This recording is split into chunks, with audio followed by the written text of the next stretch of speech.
Welcome, friend. In a world full of noise, may this moment be your gentle pause. Today, we'll explore a teaching that invites stillness, clarity, and inner peace. Your body might be hurting right now. It could be a persistent ache, a sharp sting, or a heavy wave of fatigue. This pain can feel all-consuming, capturing every thought. You might find yourself asking, when will this end? It is a question born from a place of deep exhaustion, a longing for relief. I hear you. We all carry this question at times, but what if I told you there is a path, not necessarily to end the physical pain, but to change our relationship with it? What if we could discover a way of finding peace in pain itself? This is a gentle path offered by the Buddha. It is not about fighting or suppressing, but about understanding and holding our experience with a tender, open heart. Let us walk it together. The Buddha once shared a profound teaching, often known as the Sallatha Sutta, or the teaching of the two arrows. It speaks directly to our experience of suffering. Imagine you are walking through a forest and you are struck by an arrow. This first arrow is physical pain. It is the raw, unavoidable sensation in the body. Sickness, injury, the effects of aging, these are like the first arrow. They are a natural part of human life. The Buddha taught that even the most enlightened beings experience this first arrow. So the initial feeling arises, a throb, a tightness, a burning sensation. This is the first arrow. It is unpleasant, yes, but it is simply a feeling. But what do we usually do when we feel this pain? We often react with a storm of thoughts and emotions. Why me? This is unbearable. I cannot stand this. This reaction, the Buddha said, is like shooting a second arrow into ourselves, right in the same spot. This second arrow is our mental suffering. The first arrow is the physical sensation. The second arrow is the fear, the anger, the despair, the stories we tell ourselves about the pain. It is this second arrow that truly torments us. The physical sensation is just that, a sensation. But the mental anguish we layer on top of it multiplies the suffering immensely. It is the difference between pain and our story of pain. A wise person, the Buddha taught, still feels the first arrow. They cannot avoid it. But they are wise enough not to shoot the second arrow. They feel the unpleasant physical sensation, but they do not add layers of anxiety or resistance. They observe the pain without becoming the pain. This teaching is not a judgment. It is an invitation to see a profound truth. So much of our deepest suffering is self-created, and therefore, it can be uncreated. The path of healing begins with this realization. We cannot always stop the rain, but we can stop standing in it and lamenting that we are wet. We can learn to find shelter within. You have the capacity to feel the first arrow without firing the second.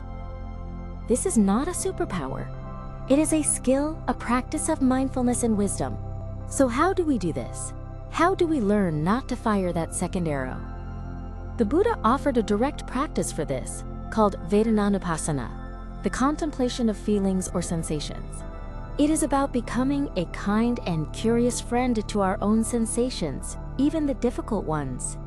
It is about meeting our pain with presence, not resistance. Let's take a gentle breath together. Just notice the air moving in and the air moving out. This breath is our anchor, our home base. Now, bring your awareness to the area of your body where the pain resides. You do not need to dive into it, just notice it from a gentle distance. Imagine you are a kind scientist, observing a phenomenon with gentle curiosity. Where exactly is this sensation located? Does it have clear borders, or is it diffuse? What is its quality, its texture? Is it hot or cold? Is it sharp or dull? Is it vibrating, pulsing, or is it steady and constant? You are not judging it as bad or wrong. You are simply noticing, there is a sensation of tightness here. There is a feeling of heat here. As you observe, you might notice something remarkable. The sensation is not static, it changes. It may intensify, then soften. It may move. It is not a solid, permanent thing. This practice of observation creates a little space. In that space, there is you, the observer, and there is the pain, the observed. You are not the pain. When the thought "I am in so much pain" arises, you can gently reframe it. There is a sensation of pain being felt in the body. This small shift in language creates immense freedom. You are the vast, open sky. The pain is a cloud passing through.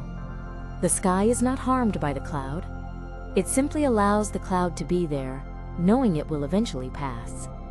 This is not a trick to make the pain go away. It might, or it might not. The goal is to find peace, even if the pain stays. The goal is to stop firing the second arrow. Each moment you meet your pain with this gentle awareness, you are planting a seed of peace. You are reclaiming your inner home from the tyranny of suffering. Be patient with yourself. This is a practice. Some days it will feel easier than others. Just returning to the breath, even for a moment, is a victory of peace. With this practice, a new question arises. Not "when will this end?" but "what can I learn from this?" This is when the pain, as difficult as it is, can become a teacher. There is a story about the great meditation master, Ajahn Chah.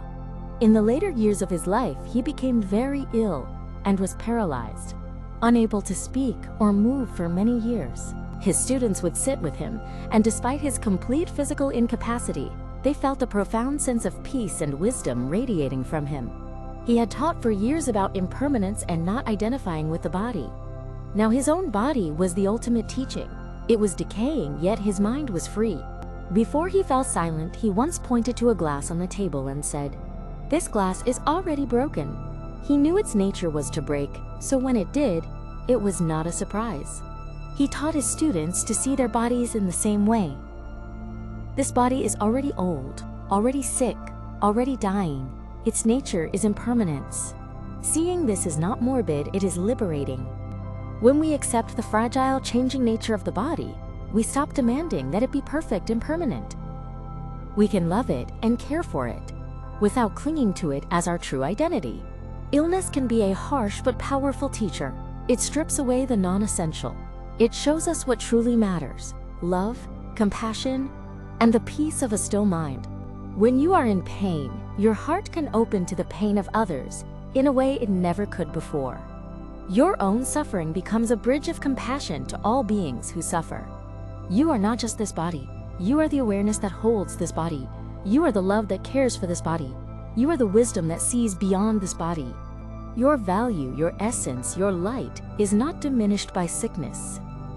In fact, like a lantern in the dark, your inner light can shine even more brightly against the backdrop of physical hardship. So let us hold ourselves with this great tenderness.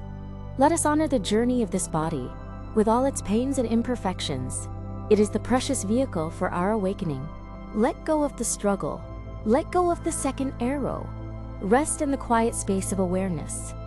This is where you will find your strength, your courage, and your unshakable peace. If you are experiencing pain, remember this. You are not just the pain. You are the brave and beautiful soul who is experiencing it. You are stronger than you know. You have within you a source of peace that no physical condition can ever touch. It is your true nature. Let us take a moment to send a silent message of love and support to everyone who is fighting their own battle with illness right now. We are in this together. May you find the courage to meet your pain with gentleness. May you find the wisdom to release the second arrow. May you rest in the deep peace that is your birthright. Thank you for being here. If this teaching brought you calm or insight, consider sharing it with one person or many. May you walk gently today with peace in your heart. Until next time.